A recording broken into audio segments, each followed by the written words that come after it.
যথার্থভাবে প্রকাশিত হয়। আমাদের সীমিত সক্ষম সামর্থ্যে আমরা মোহাম্মদপুর অঞ্চলে যতজন শহীদ হয়েছেন তাদের তালিকা, আহতদের তালিকা তৈরির চেষ্টা করছি এবং সেটা সরকারের কাছে জমা দিয়েছি। সেখানে আমরা একটা অনুষ্ঠানও করেছিলাম। আমরা সেই সময় দেখেছি জুলাইয়ের শহীদ পরিবারদের প্রত্যাশা কি, আহতদের প্রত্যাশা কি। শহীদ পরিবাররা সম্মান চেয়েছে, যারা এই দেশকে এগিয়ে নিয়ে যাওয়ার জন্য জীবন উৎসর্গ করার মতো সাহস দেখান, তার চাইতে মহত্তম কাজ আর কিছু হতে পারে না। এবং সে কারণেই জুলাইয়ের শহীদরা রাষ্ট্রীয় স্বীকৃতি পাবেন, রাষ্ট্রীয় মর্যাদা পাবেন। শহীদ পরিবারের দায়িত্ব রাষ্ট্র নেবে, কেননা ব্যক্তিগত প্রয়োজনে তারা জীবন উৎসর্গ করতে জানে। আমাদের সমষ্টিগত স্বার্থে, জাতীয় স্বার্থে দেশকে এগিয়ে নিয়ে যাওয়ার জন্য তারা শাহাদাত বরণ করেছে। কাজেই সেই রাষ্ট্রীয় স্বীকৃতি এবং তাদের পরিবারের দায়িত্ব রাষ্ট্র নেবে, এটা তাদের প্রত্যাশা ছিল। আহতদের আহাজারি আমরা শুনেছি, তাদের দুঃখ কষ্ট আমরা নিজেরা ব্যক্তিগতভাবে আক্রান্ত হয়েছি। 19শে জুলাই আমাদের উপরে হামলা হয়েছে গণতন্ত্র মঞ্চের মিছিলে, আমাদের শীর্ষ নেতৃবৃন্দরা আহত হয়েছেন।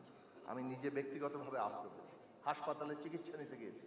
সেখান থেকে গুন্ডা বাহিনী হাসপাতাল থেকে তুলে নিয়ে গিয়ে চেষ্টা করেছে, অকথ্য নির্যাতন করেছে। কিন্তু যখন জুলাইয়ের আহত যোদ্ধাদের দেখি, একটা কল্পনা করা যায় না এমন ভাবে এক একজন দুর্দশা নিয়ে এখন জীবন যাপন করছেন, তখন নিজের এই আক্রান্ত হওয়াটা অনেক ছোট মনে হয়, কেননা এখনো তো সুস্থভাবে আছি। কিন্তু বহু জুলাই যোদ্ধা, তাদেরকে দুর্বিষহ জীবনের মধ্যে দিয়ে যেতে হচ্ছে। আমাদের এখানে একটু আগে একজন জুলাইয়ের আহত যোদ্ধা, যিনি 2 চোখ হারিয়েছেন, তার বেদনার কথা আমাদের অন্তত বোঝানোর চেষ্টা করেছেন। কিন্তু আমরা এখনো আসলেই বুঝতে পারবো না, যিনি 2 চোখে দেখতেন তিনি যখন এখন কিছুই দেখতে পান না, এই বেদনা আসলেই আমাদের পক্ষে অনুভব করা কঠিন। সুতরাং রাষ্ট্রকে সেই জায়গায় যেতে হবে, এইটা মানুষের প্রত্যাশা ছিল। এবং আহত পরিবার, আহত যোদ্ধাদের দায়িত্ব, আহত পরিবারের দায়িত্ব, কারণ বহু আহত যোদ্ধা আছেন যারা পরিবারের একমাত্র অবলম্বন ছিল এবং এখন তারা সেই পরিবারের দায়িত্ব নিতে পারছেন না। কাজেই আহত যোদ্ধাদের দায়িত্ব, জীবনের দায়িত্ব এবং তাদের পরিবারের দায়িত্ব এই রাষ্ট্রকে নিতে হবে, কেননা তারাও রাষ্ট্রের অগ্রগতির জন্য তাদের জীবন উৎসর্গ করতে এসেছে। এই যে দায়িত্বের কথা, জুলাই আন্দোলনের পরবর্তী রাজনৈতিক উত্তরণের পর্ব হিসেবে 12ই ফেব্রুয়ারি যে নির্বাচন হয়েছে,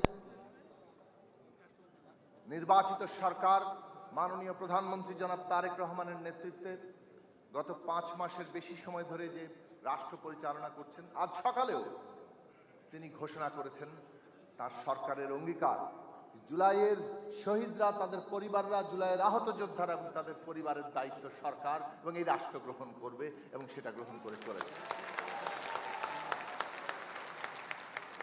ব্যক্তিগতভাবে আমি এতটুকু আহ্বান জানাতে চাই, দায়িত্বপ্রাপ্ত মন্ত্রণালয় এখনো যদি কোনো ত্রুটি থাকে, অভিযোগ থাকে, সর্বোচ্চ সংবেদনশীলতার সাথে সেটা শুনতে হবে, মর্যাদা এবং সম্মানের সাথে সেটা শুনতে হবে এবং তাদের মর্যাদা এবং সম্মান দিয়ে রাষ্ট্র যাতে তাদের সম্মানিত করতে পারে তার ব্যবস্থা গ্রহণ করতে হবে। আগামী 3য় বর্ষপূর্তিতে আমরা যেন কোনো জুলাই যোদ্ধার, কোনো জুলাই শহীদ পরিবারের অভিযোগ না শুনি এবং এইটা এই রাষ্ট্রের অগ্রাধিকার হওয়া উচিত। মাননীয় প্রধানমন্ত্রীর যে অঙ্গীকার, সে অঙ্গীকার বাস্তবায়ন এই সরকার করবে, সেই প্রত্যাশা আজকের বাংলাদেশের মানুষ করে। দ্বিতীয় একটা কথা বলি, জুলাই আন্দোলন, গণ অভ্যুত্থান অনেকটা প্রকৃতির মতো। প্রকৃতি যেমন সবাইকে ধারণ করে, জুলাই আন্দোলনে সেভাবে সব মানুষেরা ছিলেন। সব রাজনৈতিক দল যারা ফ্যাসিবাদের বিরুদ্ধে দাঁড়িয়েছিল, তারা এইখানে জীবন দিয়েছেন, আহত হয়েছেন, লড়াই করেছেন। দেশের সাধারণ মানুষেরা, ছাত্ররা যেমন এগিয়ে এসেছিল, তরুণরা যেমন এগিয়ে এসেছিল, শ্রমজীবী মানুষ, শ্রমিক, একেবারে গ্রাম পর্যন্ত কৃষকের সন্তানরা তারা এসছে, নারী পুরুষ, বাঙালি চাকমা মারমা, হিন্দু মুসলমান, প্রত্যেকটি, এমনকি শিশু বৃদ্ধ সবাই এসছে। সন্তান সম্ভাবমান নারীরা রাস্তায় নেমে এসেছিলেন। সমাজের এমন কোনো অংশ মানুষ নাই যারা এই আন্দোলনে যোগ দেন, যারা ফ্যাসিবাদের বিরুদ্ধে দাঁড়িয়েছিলেন। কাজেই জুলাই অভ্যুত্থানকে যখন আমরা স্মরণ করি, সেইখানে আমাদের ওই জনগণের যে অবদান, সেইটাকেই সবার আগে তুলে ধরা দরকার। ওই একটা জায়গা আমাদের ঐক্যবদ্ধ থাকা দরকার। আমরা যদি বিভক্ত হই, বিভক্ত হওয়াটা স্বাভাবিক রাজনৈতিকভাবে গণতান্ত্রিক ব্যবস্থায়, কিন্তু মনে রাখবেন জুলাই আমাদের ঐক্যবদ্ধ করেছিল ফ্যাসিবাদের বিরুদ্ধে। ফ্যাসিবাদী ব্যবস্থা অথবা শাসকরা যাতে আবার গেড়ে বসতে না পারে, পুনরুত্থিত না হতে পারে, সেই জায়গায় যদি আমরা ঐক্যবদ্ধ থাকতে না পারি, তাহলে আমরা বোধহয় আমাদের বিভেদ দিয়ে তাদের রাস্তা প্রশস্ত করব।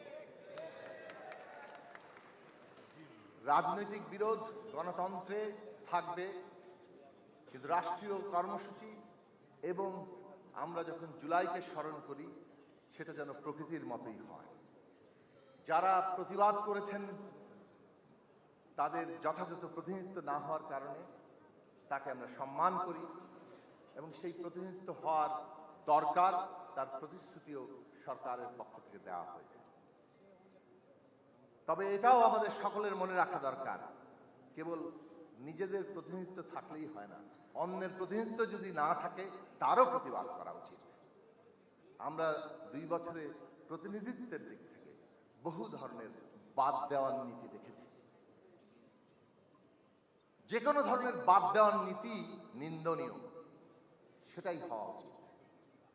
রিপ্রেজেন্টেশন যতগুলো অংশের মানুষের ছিল, সবগুলো অংশের, সবগুলো রাজনৈতিক সংগঠনের প্রতিনিধিত্ব এই সব ধরনের প্রকাশের মধ্যে থাকা উচিত, ছোট বড় মাঝারি। কাজেই ওই প্রকৃতির কথা আবার স্মরণ করাবো যে এইটা আমাদের শক্তি। বাংলাদেশের তরুণরা, বাংলাদেশের ছাত্র শ্রমিক জনতা, তারা দেখিয়েছেন যে তারা আবার উত্থিত হতে জানেন, এবং এই উত্থানের শক্তিকে যদি আমাদের ধারণ আমরা করতে না পারি, তাহলে আমরা বাংলাদেশকে এগিয়ে নিয়ে যেতে পারবো না। বাংলাদেশকে এগিয়ে নিয়ে যাওয়া কাজটা সকলের।